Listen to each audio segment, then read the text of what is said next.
오늘부터 한 2번 정도는 예배를 드리면 무엇이 좋은데요? 라는 제목으로 같이 은혜를 나누려고 합니다. 오늘 말씀을 메시지 성경으로 다시 한 번만 제가 읽어드릴게요.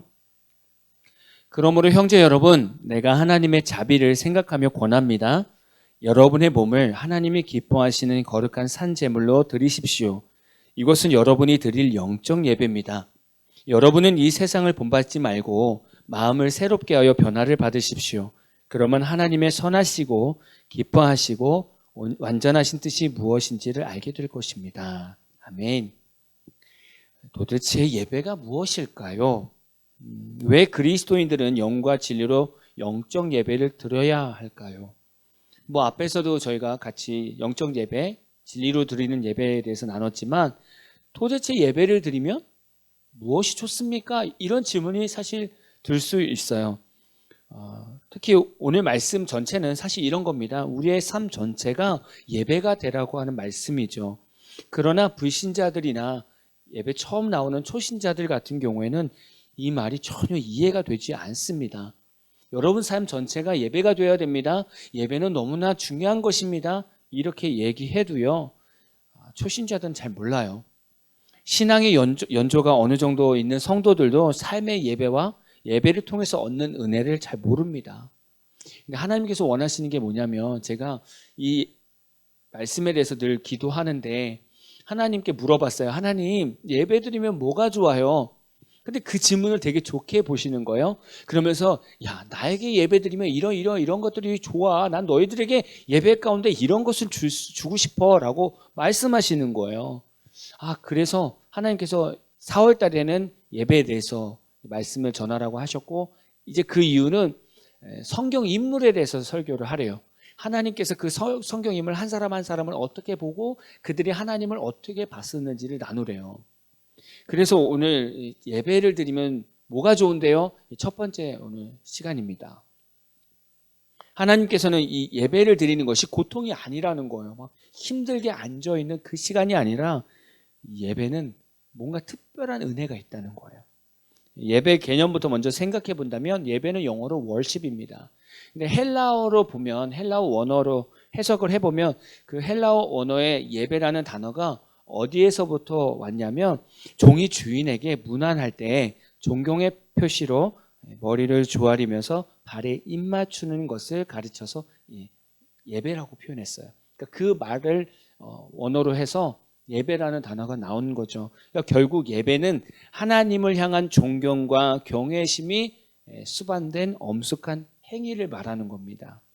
조금 더 마음을 다해서 하나님을 경외하고 존중하는 마음으로 나오는 거죠. 존경하는 마음으로 나오는 겁니다. 근데 이렇게 설명을 해도 사실 초신자들은 어려워요. 그 자체가 어렵습니다. 왜 내가 하나님 앞에 나와서 예배를 드려야 되는데, 이런 질문들이 사실 나올 수 있거든요. 그래서 생각했어요. 하나님, 우리가 예배를 쉽게 생각할 수 있는 방법이 뭘까요? 또 계속 앉아서 고민하고 해봤는데 생각난 게 있습니다. 어린이들이 좋아하는 날이 있습니다. 언제일까요? 어린이날 좋아합니다. 어린이날. 왜냐면 선물을 많이 받으니까. 또 그것보다 더 좋아하는 날이 있어요. 구정 명절입니다. 왜냐하면 왜 좋아할까요? 1년의 수입을 구정 명절에 만나는 모든 분들을 통해서 다 얻는다는 겁니다. 조부모님 만나고 부모님께 세배하면서 모든 수입을 얻는 거죠. 심지어는 친가뿐만이 아니라 외가에 가서 외조부님뿐만이 아니라 이모부, 이모, 외삼촌, 외숙모까지 싹 다 만나서 모든 수입원들을 만나서 세뱃돈을 받는 겁니다. 이것은 이제 아이들의 목적이며 목표며 인생의 낙이죠. 그러니까 아이들이 생각했을 때는 세뱃돈 받는 그 느낌이 너무 좋을 것 같아요. 그래서 이제 이 세례를 보니까 가정 형편에 따라 다르겠지만 어떤 아이들은 10몇만 원부터 시작해서 몇십만 원, 심지어는 몇백만 원까지 세뱃돈을 받는 아이들이 있다고 하죠. 이 세배의 유래를 보니까 그렇다는 거예요. 세배를 언제부터 했는가 보니까 이제 하늘을 향해서 절을 했다는 겁니다. 늘 무사고로 지낼 수 있도록 하늘을 향해서 존경심을 표했다는 게 이제 세배라는 거예요. 그것이 바뀌어서 어른들에게 존경심을 표하는 풍습으로 바뀌었다는 거예요. 그래서 세배는 새해를 맞아 정초에 우더른께 드리는 의례적인 문안 인사고, 또 새해를 맞이해서 또 심신을 바로하고 새 출발을 다짐하는 그런 마음으로 세배를 한다는 거예요. 그래서 자녀들은 어른들한테 세배할 때 건강하세요 라고 인사를 드리잖아요. 그럼 어른들은 그 인사를 받고 나서 새 출발과 다짐을 격려하는 덕담으로 화답합니다. 그래 너희들도 한 해 잘 지내거라, 이렇게 덕담한다는 거예요. 이게 세배입니다. 이 세뱃돈을 받는 풍습은 중국으로부터 유래가 됐다는 설이 있어요. 결혼하지 않은 자녀들에게 빨간 봉투에다가 약간의 돈을 넣어서 그것을 줬습니다. 돈을 많이 벌으라고 그 봉투를 줬다는 거예요. 이것이 우리나라로 넘어오면서 복을 주는 의미로 조금은 바뀌었다는 겁니다. 과거에 우리나라에서는 세배한 후에 돈을 준 것이 아니라 과일이라든지 떡을 줬다는 거예요. 근데 이제 시대가 바뀌면서 이 과일과 떡이 현금화가 돼서 이제 돈으로 주기 시작했다는 거예요. 그리고 좀 더 발전해서 이제는 세뱃돈을 주면서 책 사서 읽어라, 아니면 뭐 학용품을 사서 써라. 이제 용돈의 목적까지 어른들이 정해줍니다. 이 세뱃돈을 어떻게 써야 되는지 경제 교육까지 하는 역할을 이제 세뱃돈이라는 거예요. 요즘 아이들이 세배에 대한 개념을 얼마나 갖고 있을까요? 요즘 아이들이 어른들한테 인사할 때 얼마나 그런 개념들을 갖고 있을까요? 세배를 보니까 예배도 이와 비슷하겠구나라는 생각이 들었어요. 아까도 말씀드렸지만 이 세배의 유래를 보면 과거 자연을 섬기면서 숭배할 때 하늘의 신에게 무사고를 기원하며 절을 하고 존경심을 표출했던 것이 세배였습니다. 예, 성경적으로 본다면 이것은 하나님을 예배하는 것에서 시작하는 거라고 봐요. 왜냐하면 앞에서 말씀드렸듯이 예배라는 것 자체가 종이 주인에게 문안할 때 존경의 표시로 머리를 조아리며 발에 입 맞추는 것이라고 말씀드렸잖아요. 그러니까 우리도 하나님께 지금 예배하는 것 자체가 우리가 머리를 숙여서 하나님께 존경과 경외심을 표현하는 거잖아요. 그러니까 세배하고 같은 의미인 거예요. 비슷한 거예요. 그러니까 교회에서 불신자가 처음 올 때, 초신자가 예배를 드릴 때 그 예배에 대한 목적과 이유를 정확하게 잘 가르쳐 줘야 돼요. 자녀들에게 세배를 가르치듯이 초신자들에게도 예배를 가르쳐야 된다는 거죠. 여러분 생각해 보세요. 여러분들 자녀를 낳았습니다. 자녀가 어느 정도 자랐어요. 근데 이제 조부모님께 인사를 드리러 명절에 갑니다. 안 가르쳐야 될까요? 왜 가는지 말도 안 해주고, 야 그냥 할아버지 앞에 가면 야, 엎드려서 절 한번 해. 그럼 용돈 줄 거야. 그거 받으면 돼. 이게 전부일까요? 그렇지 않다는 거예요.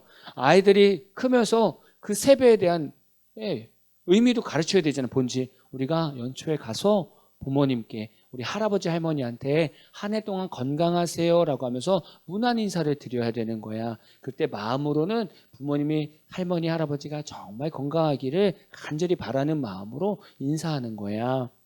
그러면 할아버지 할머니가 이쁘다고 용돈 주실 거야. 그러면 감사한 마음으로 받으면 돼. 이게 세례의 본질을 가르쳐 주는 거 아니겠습니까? 아이들에게 이렇게 가르쳐야 되죠. 근데 우리 똑같습니다. 하나님께 예배를 드리는 것도 이런 거죠. 우리가 하나님께 예배를 드리는 것, 조부모님께 존경을 표하듯이 초신자들에게 이렇게 예배를 가르쳐야 됩니다. 우리가 하나님께 왜 나와야 되는지 그 모습들, 그 본질을 쉽게 가르쳐야 되는 것이죠. 그리고 이 예배를 드렸을 때 어떤 은혜가, 어떠한 좋은 것이 있는 것도 알려줘야 되는 거죠.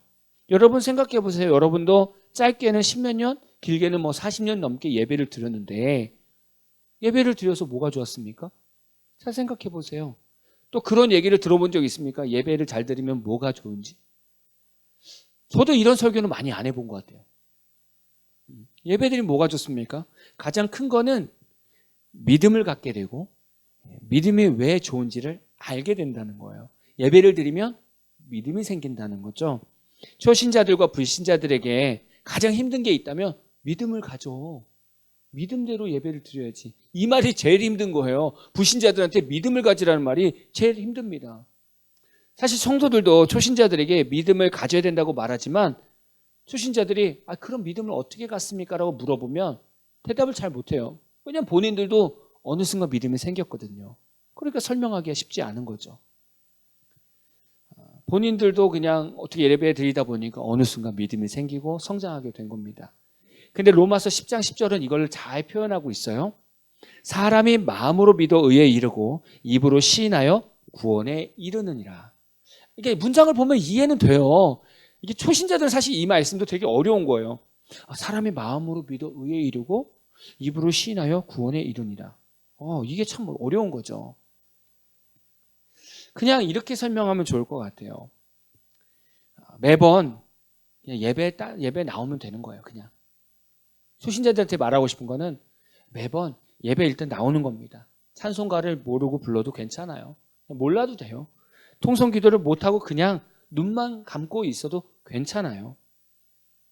그냥 매주 교회에 앉아 있으면서 그냥 말씀을 듣는 겁니다. 그냥 듣는 거예요. 좋을 수도 있죠. 근데 듣는 겁니다. 그러다 보면 어느 순간 믿음이 생기게 돼요.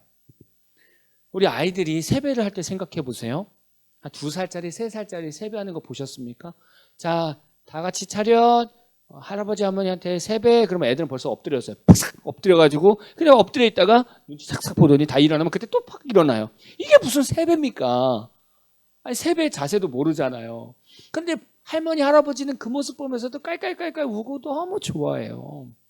그게 초신자들의 예배라는 거예요. 하나님께서는 초신자들이라든지 성도들이 예배할 때 그렇게 보이는 거예요. 너무 이쁜 거예요. 때로는 꾸벅꾸벅 졸고 있어도 귀여운 거예요. 이쁜 거예요. 그 자녀가 하나님 앞에 나와서 예배 드리고 있는 것 자체가 그게 이쁜 거예요. 이렇게 매주 한 주, 2주 예배 자리에 나와서 그냥 듣다 보면 어느 순간 하나님하고 친밀감이 생기고 친분이 생겨요. 그래서 믿음이라는 것이 자라나요. 사실 이렇게 해도 조금 어렵습니다. 그래서 조금 더 믿음이 생기는 것을 쉽게 생각한다면 이런 거예요.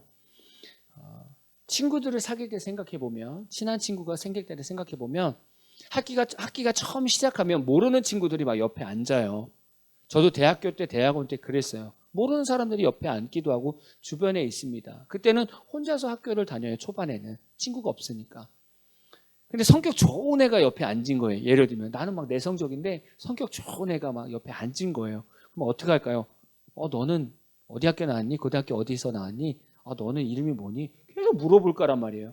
그러면서 또 성격 좋은 애들은 그런 거예요. 야, 나 이런 음식이 좋더라. 나는 이런 음식 싫더라. 너 어떤 음식 좋아하냐? 우리 점심 뭐 먹을래? 너 다음에 수업 뭐 듣니?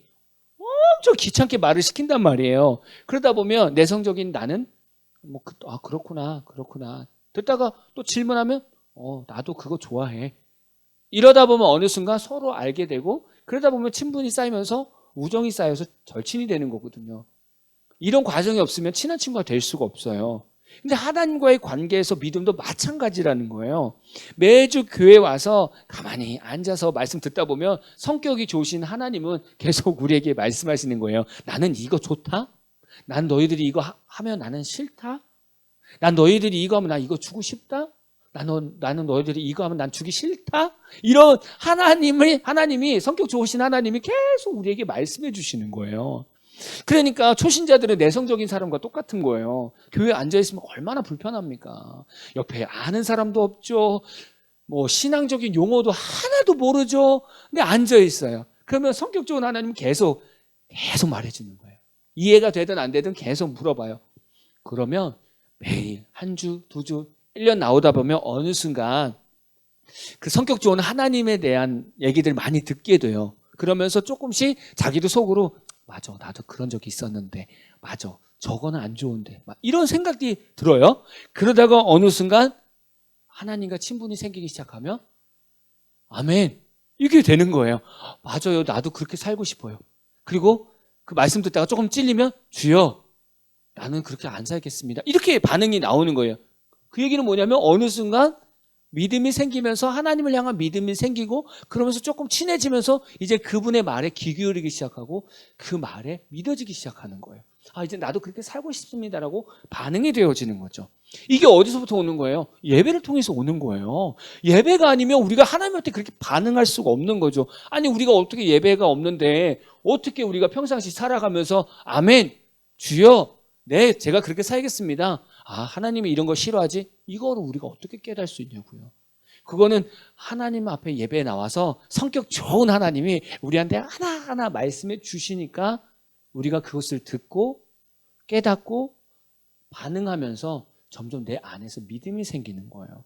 그래서 마음으로 믿게 되는 거예요. 그래서 그 마음에 믿어질 때 아멘, 이젠 주님이 내 안에 주인이시군요 라고 믿어지는 그 고백을 통해서, 믿어지는 고백을 통해서 구원을 얻는 거예요. 이렇게 연관이 됩니다. 그러니까 예배는 너무나 중요한 거죠, 사실. 이것만 얻어도 사실 끝이잖아요. 예배 왔는데 믿음만 얻어도 얼마나 좋습니까? 근데 그 믿음의 예배를 드렸을 때 또 우리에게 주어지는 놀라운 특권이 있다는 거예요. 믿음의 예배하면 아브라함이 얘기 안 할 수가 없습니다. 아브라함에게 이삭은 너무나 소중한 존재였습니다. 왜요? 팩스에 얻었으니까. 하나님께서 99세 때 약속하시고 팩스에 주셨으니까. 노년에 얻은 아들 얼마나 귀합니까? 얼마나 사랑스럽습니까? 그런데 창세기 22장에 보니까 하나님께서 아브라함에게 시험하고자 특별 예배를 생각해 놓으신 거예요. 특별 예배. 그게 뭐였냐면 바로 이삭을 번제로 드리는 겁니다. 지금 시대로 말하면 이게 말도 안 되는 예배죠. 자기 아들을 칼로 찔러서 예배를 드리는 게 이게 말이 됩니까? 그런데 아브라함은요, 이삭을 데리고 3일 길을 걸어갑니다. 모리아에 있는 한 산을 바라보면서 하나님께서 말씀하신 그 산을 향해서 걸어갑니다. 늘 생각해도 그렇지만 아브라함이 이 3일 동안 걸을 때 얼마나 마음이 시커멓게 탈까요? 그러면서도 하나님께 기도하지 않겠습니까? 하나님, 저 하나님이 준비하신, 기획하신 특별한 예배를 제가 드리러 갑니다. 하나님이 주신 그 사랑하는 아들 제가 드리러 가는데 저 하나님밖에 없는 거 아시죠? 저 이 예배 드리면서 저 하나님만 바라보는 거예요. 그러면서 가는 거예요. 그러고 나서 모리아산에 도착했어요. 제단을 쌓고 나서 이제 그 다 큰 아들을 이제 끈을 묶습니다. 손도 묶고 다리도 묶습니다. 할아버지가 다 큰 청년을 손을 묶고 다리를 묶는 그 모습을 상상해 보세요. 거기에 또 묶이는 그 이삭을 한번 상상해 보세요. 아빠 다리가 조금 덜 묶인 것 같아. 아빠 저기 손도 좀만 꽉 조여줘. 내가 이거 풀려가지고 아빠 때릴 수도 있을 것 같아. 아빠 꽉 묶어줘. 이런 상상을 해보면 너무 재밌잖아요. 근데 이삭이 가만히 묶인단 말이에요. 또 제단에 올리는데 할아버지가 힘이 있겠냐고요. 아빠 내가 올라갈게요. 이런 상상을 해보니까 너무 재밌잖아요. 근데 그 안에서 아브라함은 얼마나 힘들었겠냐고요. 근데 아무 생각 없이 그냥 칼을 들고 이삭을 팍 잡으려고 하는데 하나님이 됐어. 너의 그 예배 중심 내가 봤어. 네가 나를 얼마나 사랑하는지 내가 봤어. 그러면서 눈을 들어 보게 하셨는데 순양의 뿔이 풀에 걸려가지고 이러고 있는 거예요. 그걸로 하나님께 예배를 드리고 내려옵니다. 하나님은 그 아브라함의 마음을 보시고 감동이 된 거예요. 이게 우리가 지금 드려지는 예배잖아요. 이 예배를 드리고 나서 창세기 22장 15절에서 19절의 말씀에 이제 하나님께서 아브라함에게 주시는 아주 예배에 대한 세뱃돈 같은 아주 은혜가 나옵니다. 현대인의 성경으로 읽어드릴게요. 여호와의 말씀을 전하였다. 내가 내 이름으로 맹세하지만 네가 이처럼 하나밖에 없는 내 아들까지 아끼지 않았으므로 내가 너에게 한없는 복을 주어 내 후손을 하늘의 별과 바닷가의 모래알처럼 많게 하겠다. 내 후손들이 그 원수들을 정복할 것이다. 그리고 네가 나에게 순종하였으므로 내 후손을 통해 세상의 모든 민족이 복을 받을 것이다. 그리고서 아브라함은 자기 종들에게 와서 그들과 함께 부엘세바로 돌아와 거기서 살았다. 믿음의 예배를 드렸더니 어마어마한 지금 특혜가 여기 안에 있는 거예요. 아브라함의 온전한 예배를 통해서 믿음을 얻고 그 믿음으로 예배를 드렸을 때 어떤 것이 좋을까요? 간단하게 세 가지만 딱 말씀을 전하고 마치려고 합니다. 첫 번째, 많은 후손의 복이라는 거예요. 후손이 내가 많을 수 있을까? 라는 것이 아브라함의 고민이었어요. 왜냐하면 100세의 아들 하나를 낳았어요. 이 하나가 얼마나 불안합니까? 이때는 족장 시대였기 때문에 외부에서 어떤 강한 족속들이 와서 이 집을 탁 쳐서 다 죽이면 이 집안에 있는 재산들 다 다른 족속의 것이 되는 거예요. 아브라함은 지금 노년이죠. 아들도 물론 이스마엘도 있겠지만 이삭 이렇게밖에 없어요. 얼마나 불안한 상태입니까? 나는 내 가문은 이렇게 많이 자녀들이 있을까? 이런 고민이 있는데 이 예배를 통해서 하나님한테 확답을 얻은 거예요. 너의 자손들이 하늘의 별과 같이 바닷가에 모래알같이 많아질 거라고. 문제가 해결된 거잖아요. 우리나라에서 불임 진료 인원, 불임, 이제 아이를 낳지 못하는 사람들이죠. 이런 사람들이 진료를 받는데 진료 인원이 2015년도에는 21만 6천 명 정도가 진료를 받았대요. 2019년도에는 22만 4천 명 정도가 진료를 받았대요. 그러니까 매년 20만 명 이상이 이 아이를 못 낳는 것 때문에 진료를 받는데요. 그러니까 거의 5년 안에 100만 명이 넘는 사람들이 지금 아이를 못 낳아서 괴로워한다는 거예요. 지금도 이렇게 출산이 중요한데 아브라함 시대 때는 더더욱 중요했던 시기란 말이에요. 자녀가 많아야 더 강한 족속이 되는 거거든요. 자녀를 낳고 못 낳고의 문제는 단순히 가정뿐만이 아니라 이제는 나라를 유지하고 국민의 정체성이고 문화를 유지하는 데 아주 직접적으로 문제가 된다는 거예요. 아브라함의 나이에 한 민족을 이루려면 얼마나 힘들겠습니까? 그런데 하나님께서는 그에게 그 예배를 통해서 후손을 말씀해 주셨고 아브라함의 후손을 쭉 따라 내려와서 야곱이라는 사람을 통해서 12아들을 낳게 하고 그 12아들을 통해서 이스라엘 백성들이 세워줄 수 있는 뼈대로 만들어주셨다는 거예요. 결국 이 하나님의 약속이 이루어진 거잖아요. 얼마나 멋있습니까?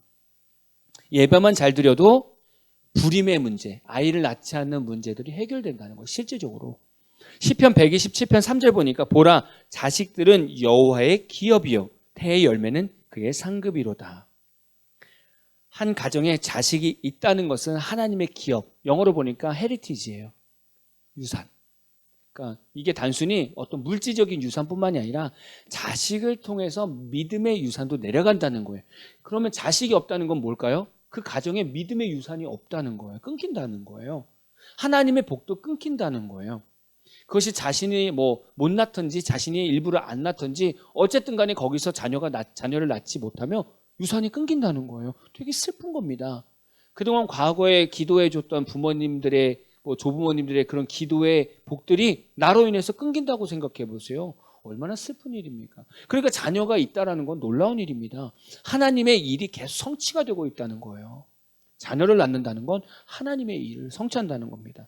또한 태의 열매는 그의 상급이로다. 아브라함이 이삭을 얻을 수 있었던 건 하나님과 계속 친밀한 관계를 맺고 하나님께 예배를 드리고 하나님께 기도하는 삶이 있었기 때문에 이삭을 얻었던 것이고 또 아브라함의 이 후손들을 받을 수 있었던 것은 사랑하는 이삭을 마음을 다해서 드리면서 예배를 드렸기 때문에 큰 후손들을 얻을 수 있었던 겁니다. 바로 이게 우리가 예배를 드리면서 얻을 수 있는 겁니다. 근데 현대시대에 보니까 경제적인 문제 때문에 저출산 현상이 일어난다고 해요. 돈이 없어서 애들을 못 키우니까 안 난다는 거죠. 그러나 자녀를 낳는 것은 예전이나 지금이나 하나님의 복입니다.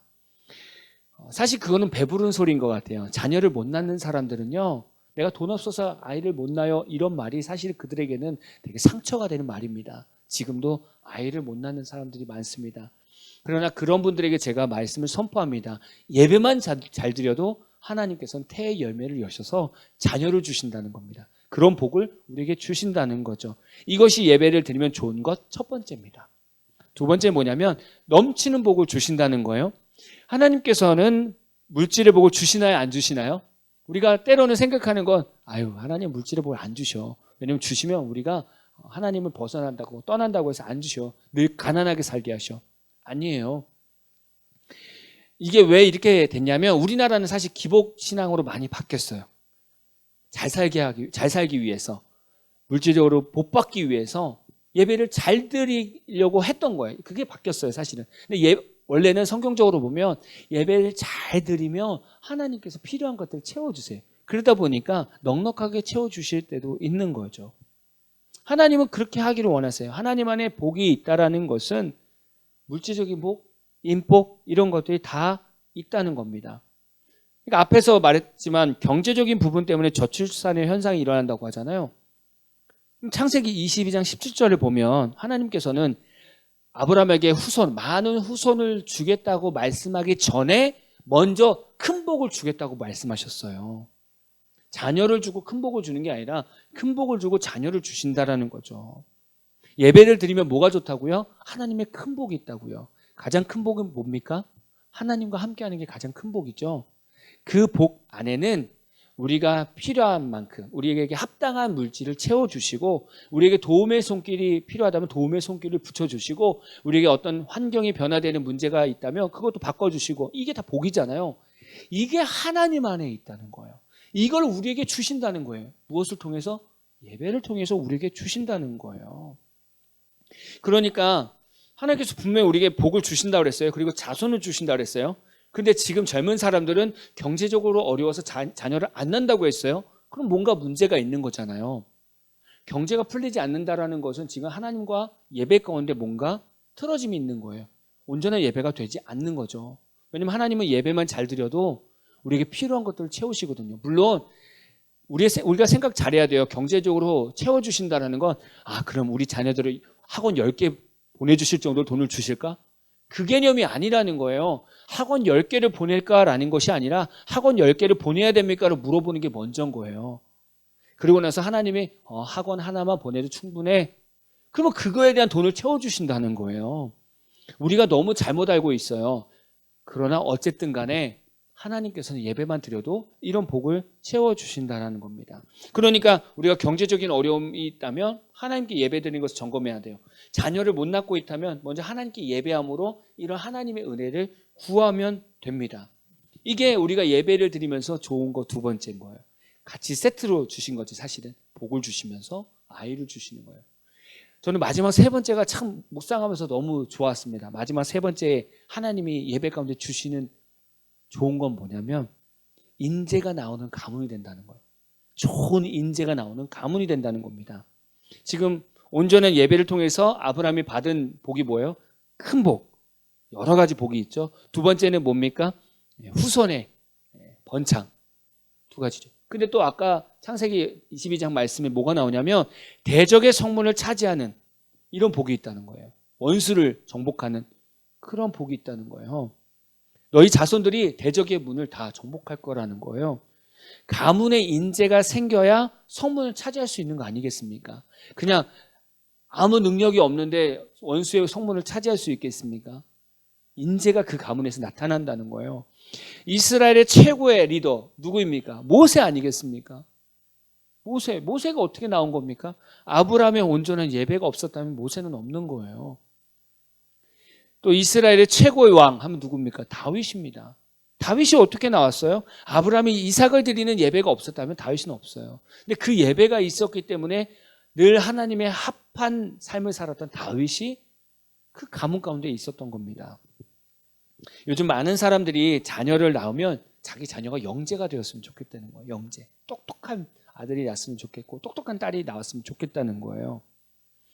그러나 진정한 인재는 영재가 아닙니다. 영재를 넘어서 그 시대를 이끌어가는 사람이 진짜 인재예요.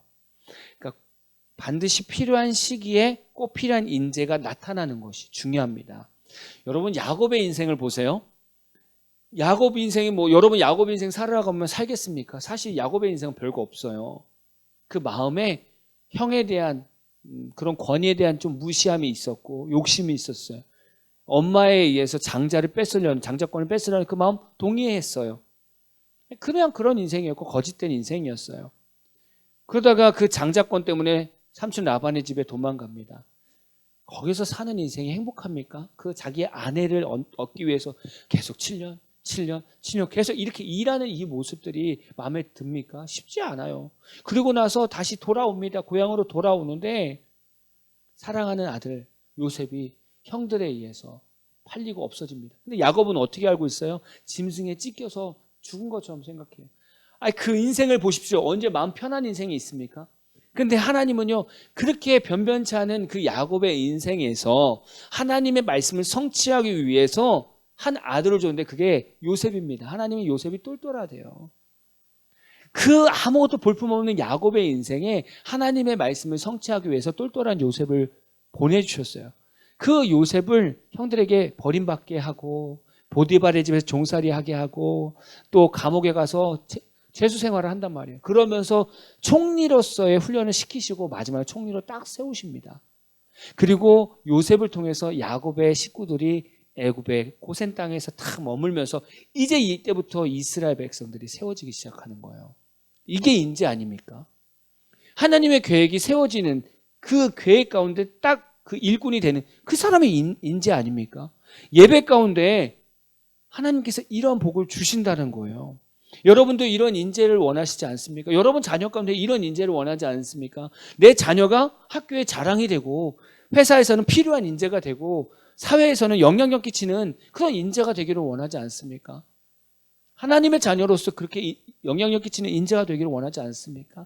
그러면 예배 가운데 들어오라는 거예요.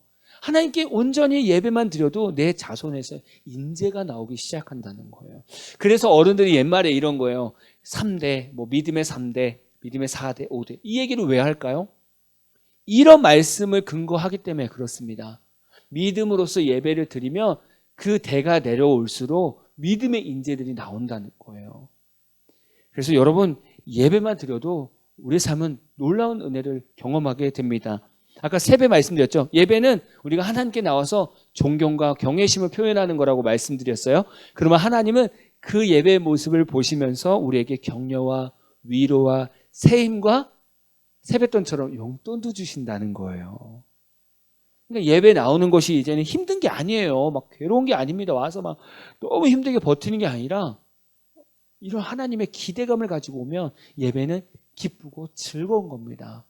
예배 성공은 곧 인생 성공이 될 수 있습니다. 이런 삶이 저와 여러분의 삶이 되기를 진심으로 소망합니다.